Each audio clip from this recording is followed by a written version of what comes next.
Hello everyone, we are going to now begin the Collaborative Assessment Alliance webinar on new directions in assessing collaborative skills at ETS. First and foremost, we would like to thank everyone who is joining us today and remind you that this is a recorded session. My name is Karash Hushman, and before we begin, I will briefly go over some technical logistics and scheduling outline for this webinar. This session is set to be an hour in duration, and we have left the final 20 minutes of this webinar for questions and answers. So please write down any questions that you may have for our presenters. I will remind you that your audio will be disabled for the length of this webinar until the question and answer period, which I will detail later in this session. I would like to now pass over the mic to the founder of Collaborative Impact, Greg Butler, to introduce our speakers. Welcome to this Collaborative Assessment Alliance webinar. My name is Greg Butler and I'll be the host of the webinar. I'd like to start by thanking you for your interest in this exciting area of collaborative assessment. We are providing these webinars to help promote discussion and dialogue in this exciting area. Today, the topic of the webinar is New Directions in Assessing Collaborative Skills, and will be presented by three experts in the field from one of our founding partners and global leader in this area, ETS. I'll introduce our speakers shortly. Before that, I'd like to introduce you to the Collaborative Assessment Alliance. The Collaborative Assessment Alliance is a new global membership alliance created to help education communities to develop new forms of assessment of higher order skills. I want to start by acknowledging our founding partners, Intel, Microsoft, Janison, Promethean, and ETS. The mission of this alliance is to help education systems provide the collaborative assessment tasks and measures to guide teaching and learning of 21st century skills. The way the alliance works is like this. It's a global alliance made up of a number of local member alliances. Each of these alliances is focused on the creation of collaborative assessment tasks to be used with their students in measuring 21st century skills and informing teaching and learning. Alliance members learn from creating the tasks and as well as formal learning support and networking with other alliance members. Each local alliance is supported in the design, creation and testing and deployment of a number of collaborative assessment tasks. Through this process, they gain not only new collaborative assessment tasks, but also the knowledge and skills in how they can design and create their own tasks. In this way, the Alliance will build local capacity through the support and design and creation of collaborative assessment tasks, knowledge sharing, and working as part of a global alliance where members are encouraged to learn and share with each other. And Alliance members are supported by people involved in the ATC 21S project, as well as many others who are involved in this area of thinking through collaborative assessment. In previous webinars, we had an update on PISA 2015 from Michael Davidson from OECD. Now I'd like to introduce you our three presenters for today. Firstly, we have Scott Paris, who is VP of Research in the Research and Development Division of ETS, and his responsibilities include the overall leadership and direction of Research Associate with all ETS testing programs, overseeing advanced capability development and providing strategic, tactical and financial oversight of all functions within the Research Division. We also have Patrick Kyllonen, who directs the Centre for Academic and Workforce Readiness and Success in the Research and Development Division at ETS. His research is on the measurement of cognitive and non-cognitive skills, ranging from working memory and capacity to personality and attitudes. And we have Alina von Davier, and she is the Research Director and leader of the Centre for Advanced Psychometrics at ETS. She's responsible for developing a team of experts and a psychometric research agenda in support of next generation assessments. And now I'd like to hand over to our presenters. Thank you very much, Greg. This is Scott Paris, and I'm delighted to be here this morning with Alina and Pat. It's 11 a.m. in snowy Princeton, New Jersey, and we appreciate the people around the world who have joined at less convenient times. So thank you very much for your participation. I'll just start out with a little bit of rationale for why we're doing this work, and I'm sure you're familiar with it, that we want to focus on collaborative cognition and collaborative assessment because we had too much of a focus on solo thinking and solo cognition for a long time. And we know in higher education and the workforce, as well as throughout education, K-12 education, that we're more and more focusing on 21st century skills that promote collaboration, teamwork, cooperation, the kinds of tasks where we capitalize on the assets and social capital of our colleagues. We also know that one of the big reasons for the international interest is the inclusion in the PISA 2015 of a collaborative problem-solving task.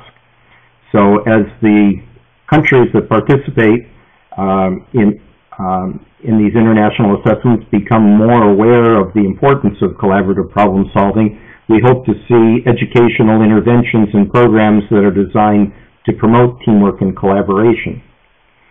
Now at ETS, we're actually taking a multi-pronged approach to collaborative assessment. Some of our teams are looking at outcomes for higher education, such as oral communication. Other teams are looking at applications in the workforce.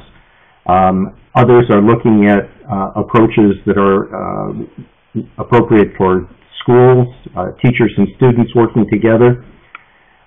So we're looking across different kinds of situations, and the common denominator is small groups of people addressing problems jointly, where we need to identify the skills and the competencies that lead to team outcomes.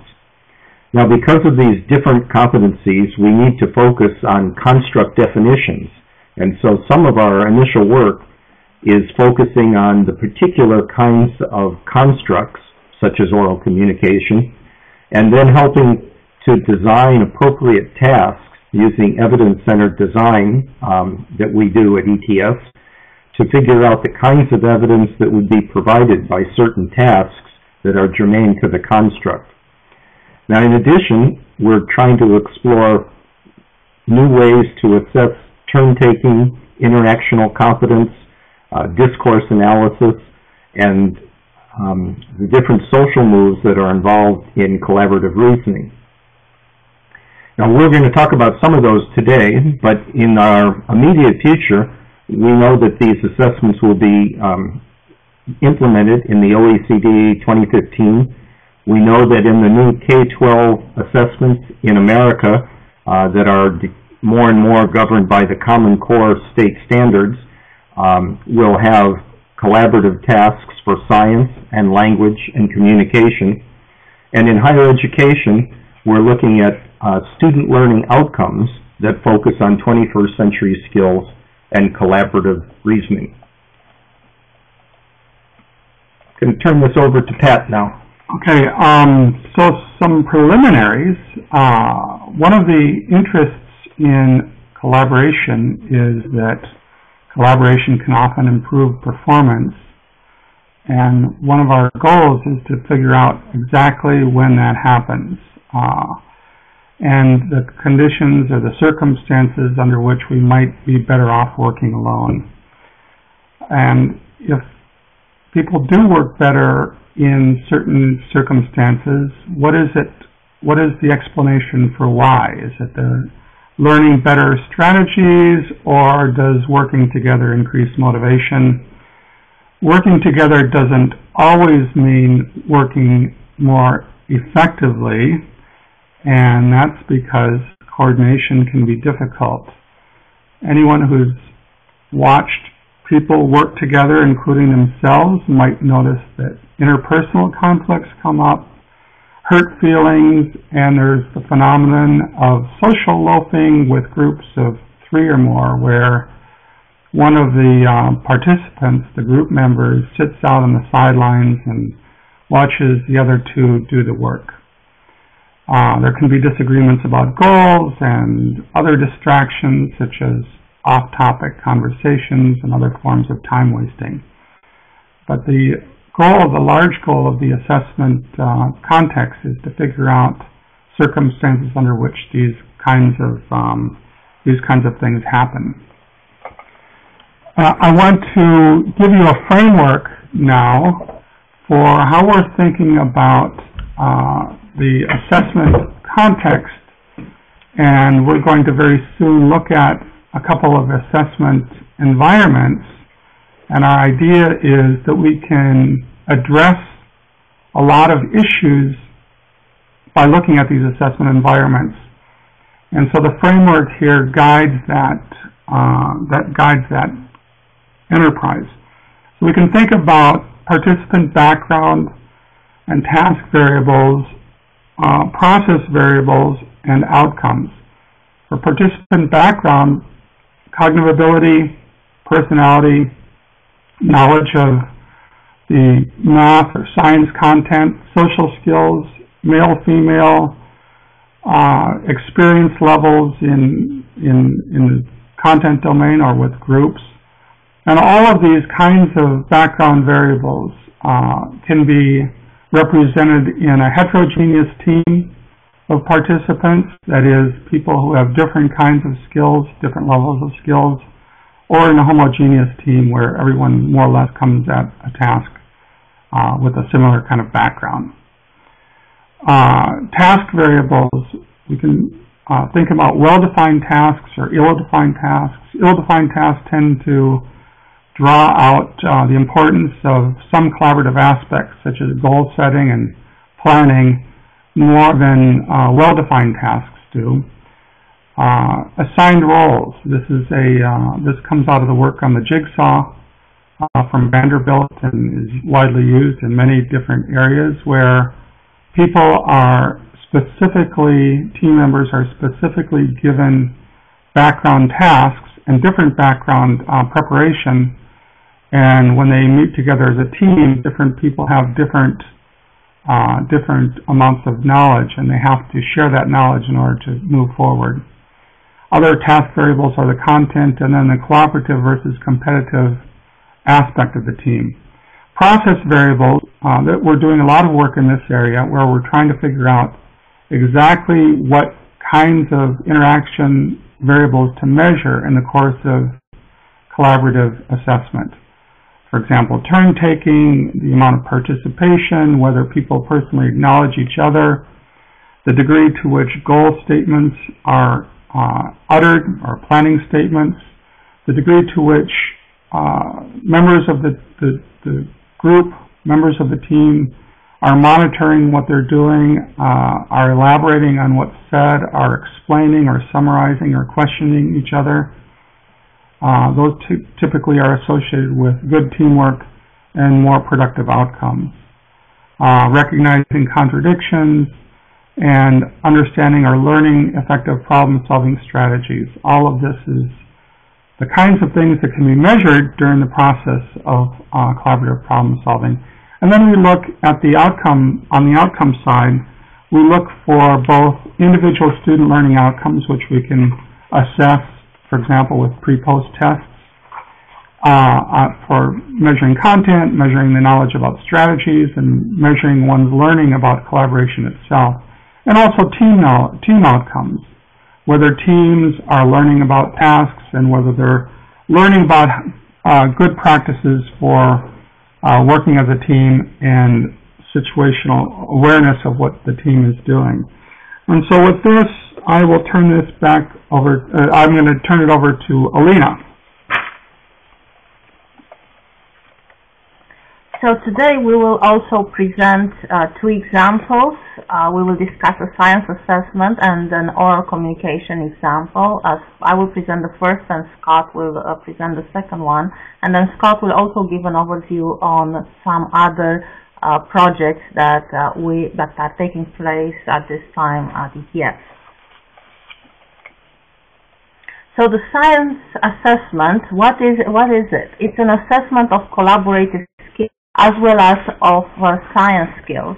And it is based on collaborative features that we identified both from the PISA framework as well as from the rich literature in collaborative problem solving that we could find particularly in the area of intelligent tutoring and engineering collaboration, software code development, and other practical applications. And the paper that we wrote will be presented next month at NCME, and that will outline the framework and our thinking in building this particular assessment. But actually what is important to note is that our science assessment follows quite closely the framework that Pat presented before. So let me just go back to refer to it. So in this assessment we have participant background variables as a background questionnaire.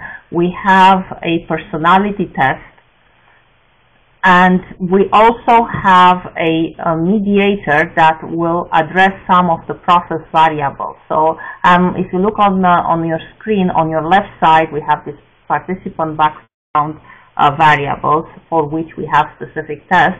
Then we address the process variables through a deterministic mediator, and the task variables, that will be a game-like task, and I will say more about it. It's a volcano task, and the test takers will interact with two computer agents and with each other. So we have two humans and two computer agents. There is a computer agent professor who will teach the constructs, and then they will have to solve a particular problem, and I will say more about that. But on the right side of the screen we have the outcomes, and here we also are focusing on individual student outcomes, and we have a pre-test, but we also will try to make use of the process data, of the sequence of actions that each of the test takers will take during this simulated task. And of course we are also interested in team outcomes. So now let's move on to see more details about this particular task. I mentioned before that the collaborative environment is in a game-like environment, that we have the scripted avatar, and we have a chat window with a live student colleague. I also mentioned before that we have covariates, personality tests, a general science knowledge test, multiple choice items in it, and we have background information. Here is an example of a screenshot. You can see on the slide, you see the avatar professor, and she's introducing herself. She's Dr. Garcia. Welcome to my lab. I'm a member of the United States Geological Survey. One of our goals is to monitor the volcano activity and alert the public in case of a potential eruption. On the right side with green, you can see the system prompt. That's our mediator, is deterministic. And at this particular slide, at this particular point in time, it says your partner is ready to continue. Please click next when you are ready to move forward. And then you see the chat box that contains the text, the communication between the two human participants. In this case, it's HOW1 and HOW2, and they will have different colors. Then on the screen, you see other boxes, and they are related to the simulated task. And when the next avatar will show up on the screen, we'll have another box that will have the communication with that particular avatar. In the next screenshot, I'm showing you one of the tasks. So you can see the volcano, and what the test takers are supposed to place the seismometers around the volcanoes, record the information about the activity, volcano activity, place it in different tables, and then they need to make predictions about the probability of an eruption. And again, you can see the conversations in the chat box on the right side, and you can see the system prompt again with a green heads. So Until now, we collected the data in December using a version of this assessment without the human collaboration, without the chat window. We collected the data from 550 people who are first-year college, and we use what is called a crowdsourcing mechanism. So we uploaded the task on external servers. We use the Amazon Mechanical Turk, and people from all over the United States logged in and completed our task, which takes in all with a personality test, background variable, multiple choice items, and the simulation. It takes about an hour and 15 minutes. We created a data file and we started to conduct exploratory analysis, and we also are considering different models. And the next steps in this project is to open this chat window, pair up students on first come, first served basis, and collect more data. And we hope to achieve that in April, this year. And I also want to mention that one of the features on our approach is that we are going to look at the statistical dependence between the two sequences of actions of the team members. So this is a novel way of looking at collaboration and defining it using statistical language and statistical tools. So the models that we are proposing are in the family of point processes and stochastic processes that are commonly used in meteorology or in finances, so in other areas. And as I said, the idea is to investigate the quality of the dependence of the actions of the team members on the actions, on the past actions of their colleagues. So we are going to score the dialogue. We'll have human scoring, and then we will build an algorithm to be able to score the dialogue also automatically. And we will also analyze the actions and the sequences of actions, and we will model both the science skill as well as the collaboration. We have, as I mentioned before, new modeling approaches that we will investigate, both in terms of the data visualization, in which we will use data mining tools and networking analysis tools. We will look at dynamic models, and I mentioned some of them before from other areas like engineering. And we are definitely going to consider collaborative dependencies in the time series. So now I'm turning it over to Scott.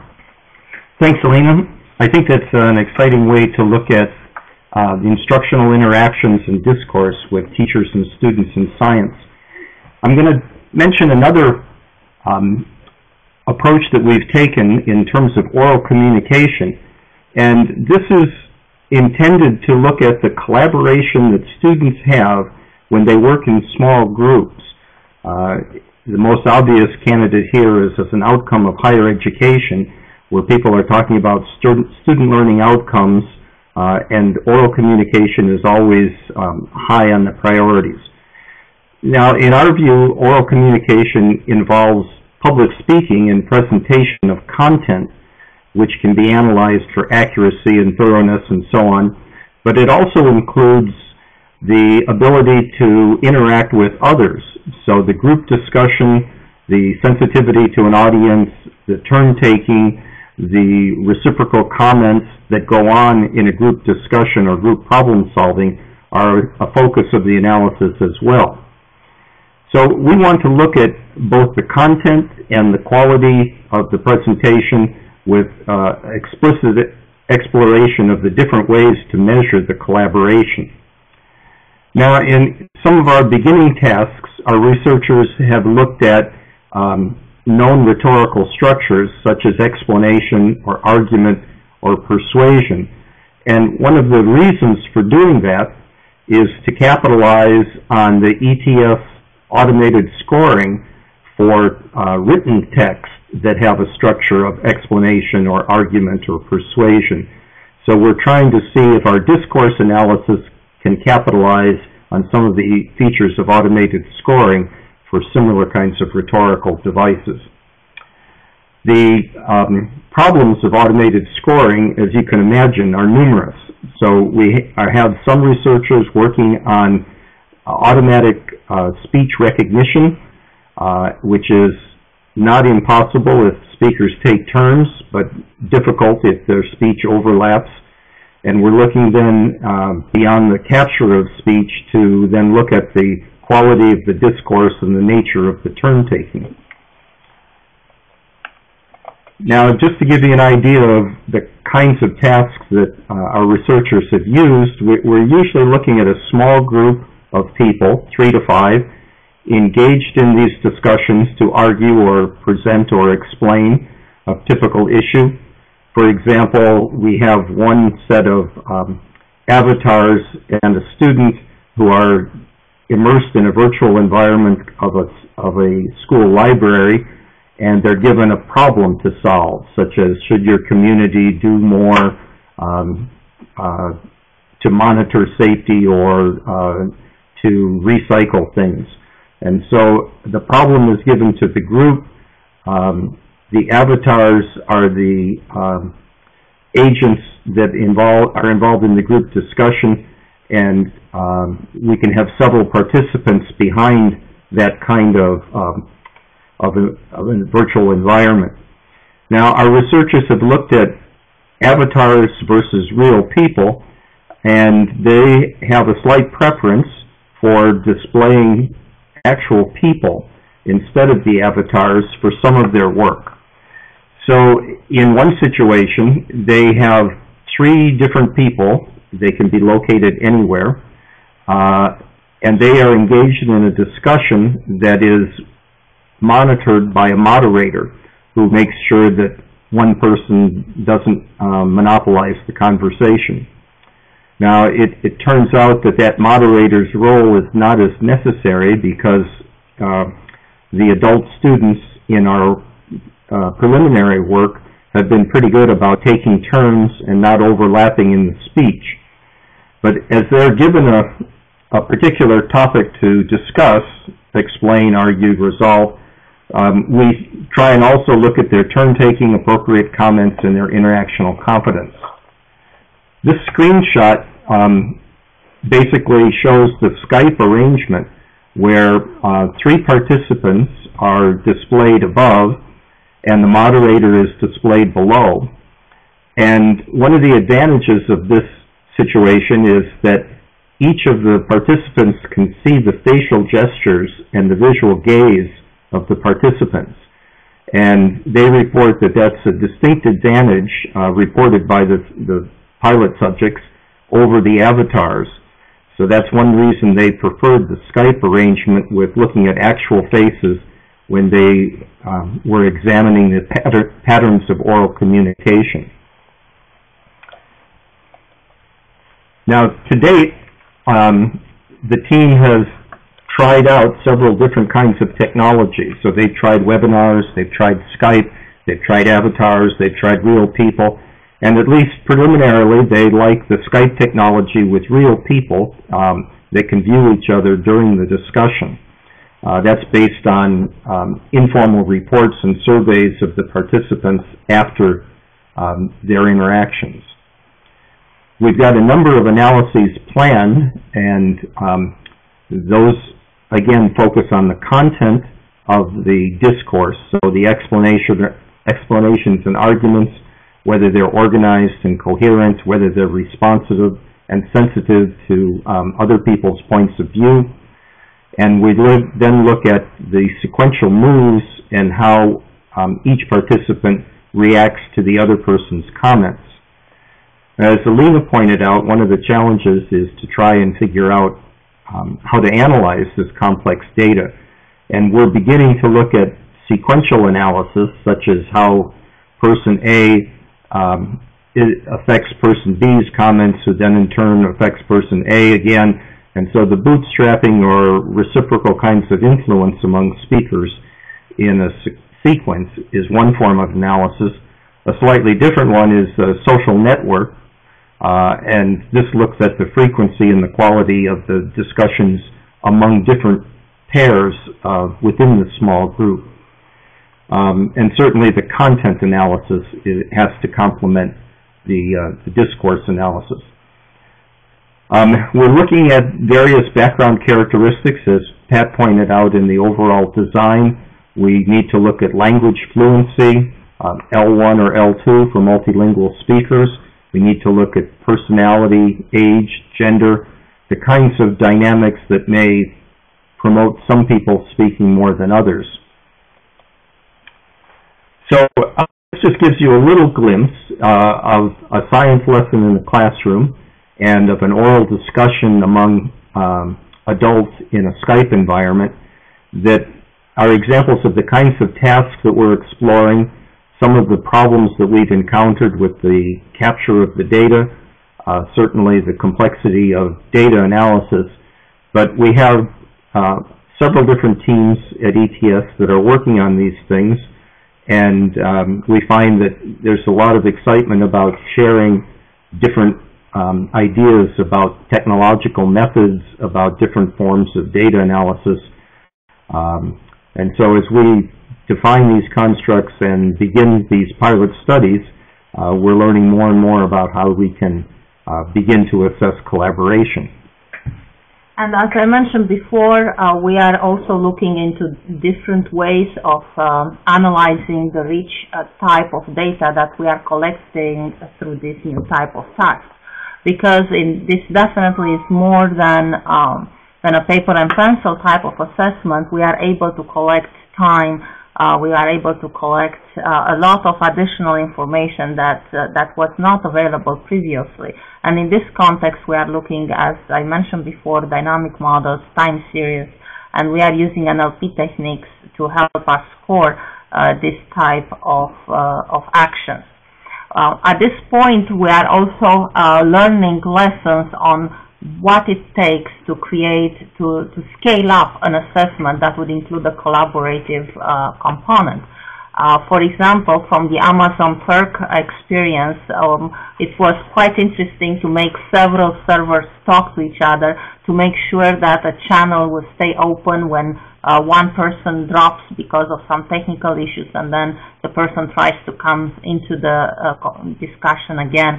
So these are technical issues that we need to learn how to overcome in order for us to be able to include these components like collaboration or collaborative tasks into our future assessments that will be delivered all over the world through the internet or on a computer. Okay, and finally I just want to end up here by taking a big picture look. As Alina was just pointing out, there are a lot of technical challenges and statistical issues, and as Scott was pointing out, this is a lot of creating these environments gives us a great opportunity. What we're really trying to do here is create some environments in a variety of domains that allow us to look at how teams function, how individuals collaborate, and whether those kinds of skills can be developed and learned in an environment. So that's really what this is all about. So we're looking at the benefits of collaboration as a function of the type of interaction, the nature of the task, ill-defined versus well-defined task, for example, and the group composition, whether groups that are made up of individuals with different backgrounds and skills behave and function differently from more homogeneous groups.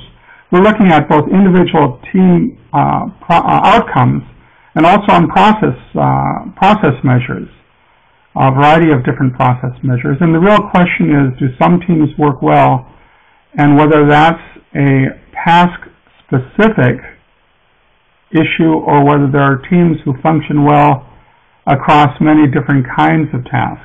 Is there such a thing as people who just work together well, regardless of the circumstances? And if that is true, what are the characteristics? What are the characteristics of good teams? Is it they're just made up of people with strong abilities, or is a mixture useful? Is a good team one where the roles of the team members are clearly defined? Are there good collaborators?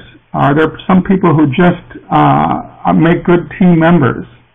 And is that specific to a task? Or are there certain qualities, characteristics of good collaborators that make them better performers on a team, such as knowledge and ability, or maybe it's social skill, and maybe it's prior relationships with other team members. But the overall perspective is that these are important issues, especially as the world becomes more concerned with collaborative assessment. And in order for us to make progress on these issues, it's necessary to have a good assessment of collaboration. That's what we're trying to do. Thank you. Greg, we'll turn it back to you at this point. Thank you, and I'd like to thank our presenters today, Scott Paris, Patrick Kyllonen, and Alina von Davier, and thank you for a great presentation, amazing information there. We are now going to hand over to a Q&A period, but before we do that, I'm going to ask Karosh to just give us a little update on how the Q&A period works. Karosh. Thanks, Greg. We'll now be entering the Q&A session as mentioned. So if you have a question, please indicate so by raising your hand under the Mood tab that you'll find at the top of the webinar platform. So under the Mood tab, you can click raise your hand, and a small hand will appear by your name. After your question has been answered, please click the I'm fine option under the Mood tab so that we know you don't have a question anymore. So we'll be calling you based on chronological order, and we'll take 2 questions at a time for our presenters to answer just for the sake of efficiency. Please ensure that you have a functioning and quality microphone when we enable your audio. If your mic doesn't work, please post your question in the chat box, and if you're dialing in to unmute yourself, you have to click star 67. So if you're dialing in through your phone, you have to click star 67. So now I'm going to open up the floor. So again, please raise your hand and all attendees are muted and may unmute themselves by pressing star 6.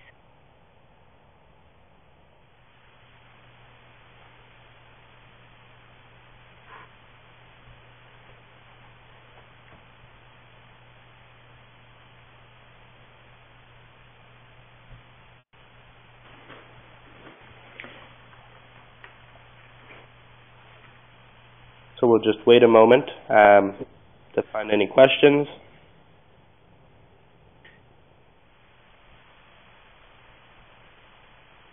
So, people, if you would like to ask a question, as Karosh just said, please raise your hand. I have a question to kick off the question session, and this is really for all 3 speakers, but I'm just interested in knowing how and how much of your information you're sharing with the community of interested people in this domain. I think it's great you've done the webinar today, but I noted in there were lots of papers, and Alina mentioned upcoming presentations and things like that.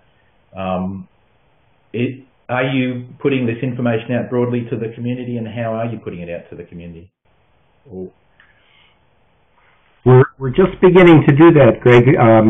We've only begun this research in the last year or so, but we have papers like Alina's at NCME, and we have papers at AERA in Philadelphia.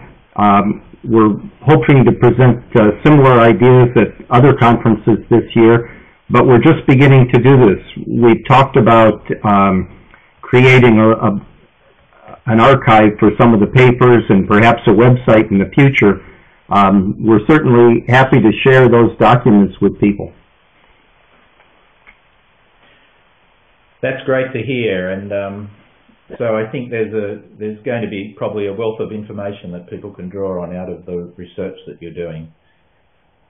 If people want to, you can post a question in the chat window, or you can raise your hand. I think people are being pretty quiet, so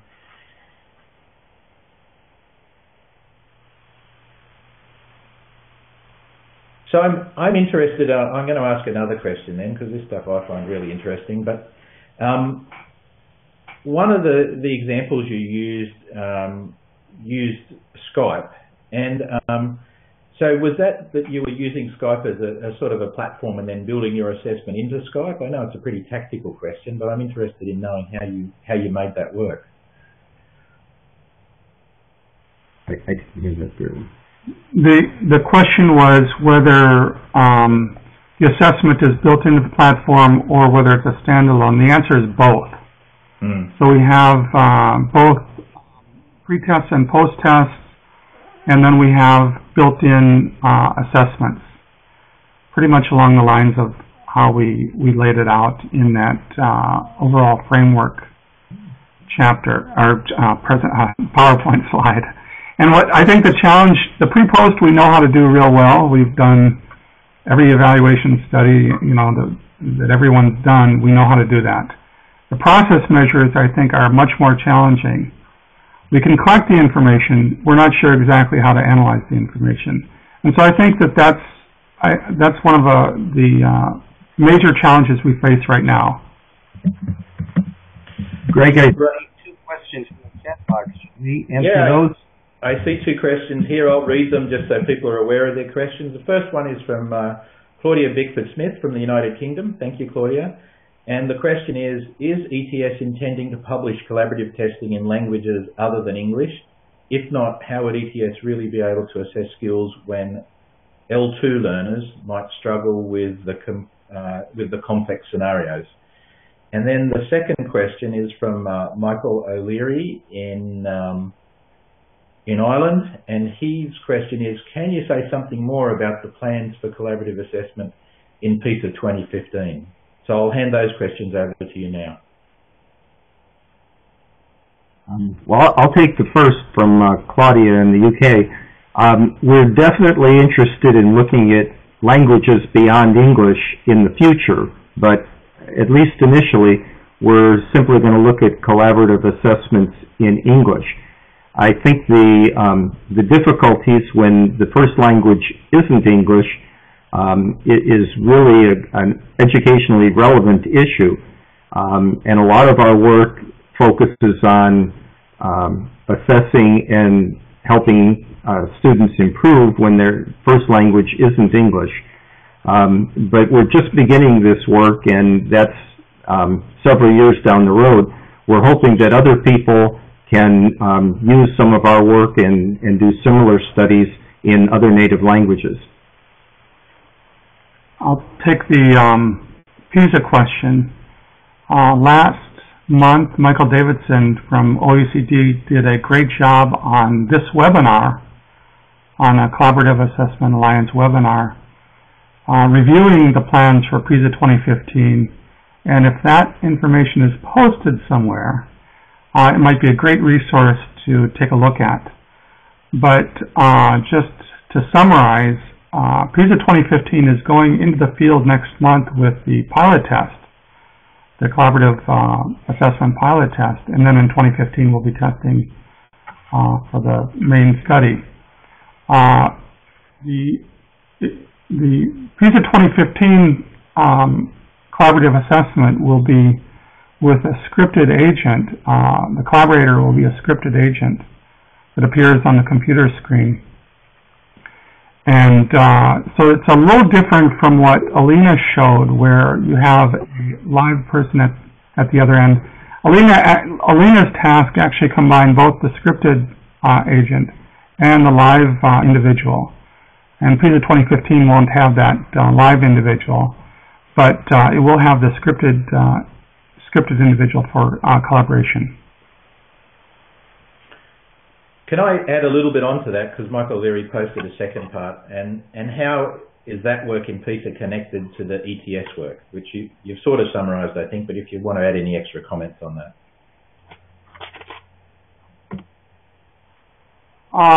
It turns out that actually, as it happens, ETS is building the PISA 2015 collaborative problem-solving task. But that's separate, or that activity is running independently of the kind of work that Alina just showed and that Scott just showed. So we have a number of tasks going on, task building exercises going on, and that one is certainly one of them, but that's really directed by a large consortium run by the OECD and includes the